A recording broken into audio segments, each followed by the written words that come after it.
Have you ever ended a relationship? Truly ended it with real resolve.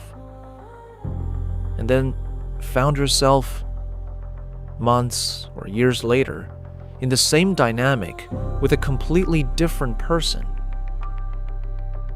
Different face, different name, different story. Same feeling. That feeling is not bad luck. It is a blueprint. In the 1960s, a British psychologist named John Bowlby proposed something that changed how we understand human connection forever.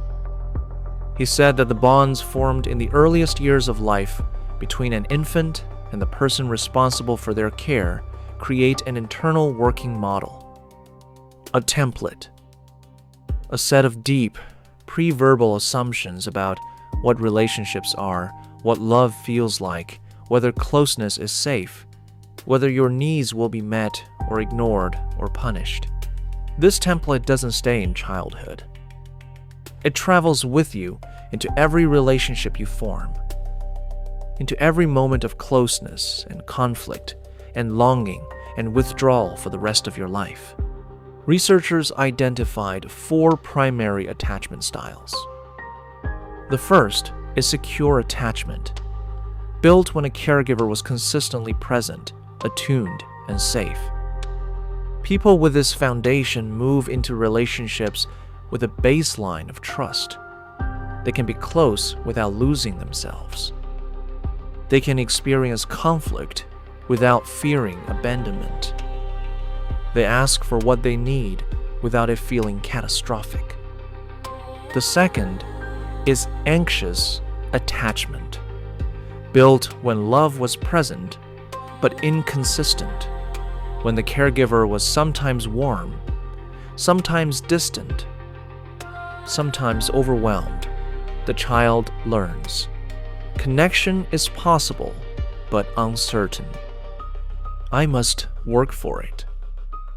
I must monitor it constantly. As an adult, this becomes the person who needs frequent reassurance, who reads into silences, who mistakes intensity for intimacy and anxious pursuit for love.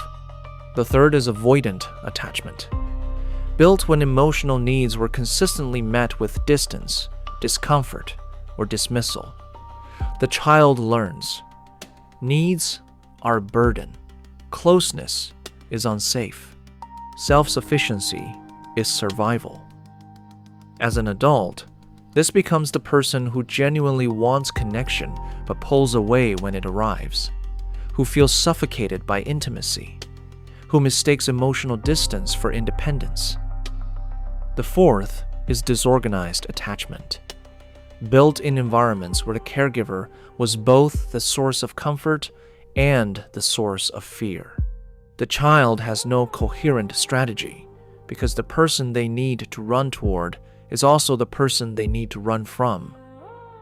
As adults, relationships become a place of profound confusion, wanting closeness and fearing it simultaneously.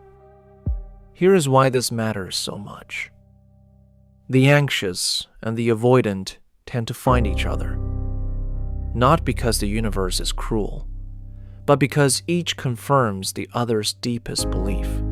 The anxious person pursues, the avoidant withdraws. The anxious person pursues harder, the avoidant withdraws further. The anxious person feels, see, I have to fight for love.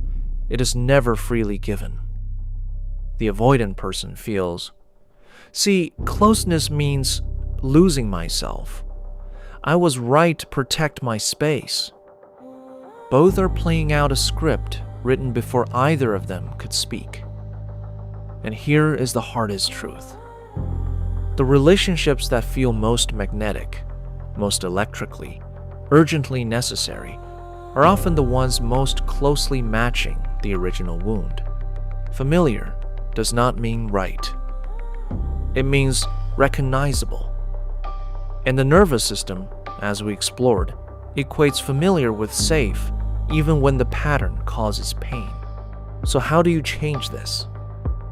Not by choosing differently with your head, by healing at the level where the pattern lives, by developing what researchers call earned secure attachment, the ability built through self-awareness, honest relationships, and sometimes professional support to gradually update the internal working model, to teach the nervous system that closeness does not have to mean loss, that needs can be expressed without punishment, that love does not require you to perform, pursue, or disappear.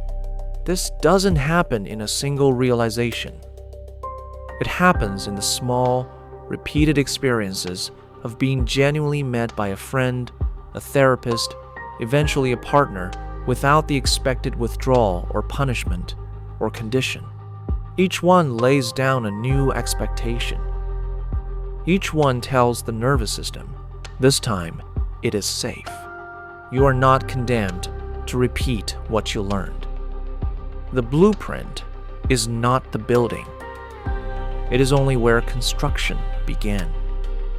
And you, conscious, aware, willing to look honestly at the pattern, are the architect now. Subscribe and press the bell icon.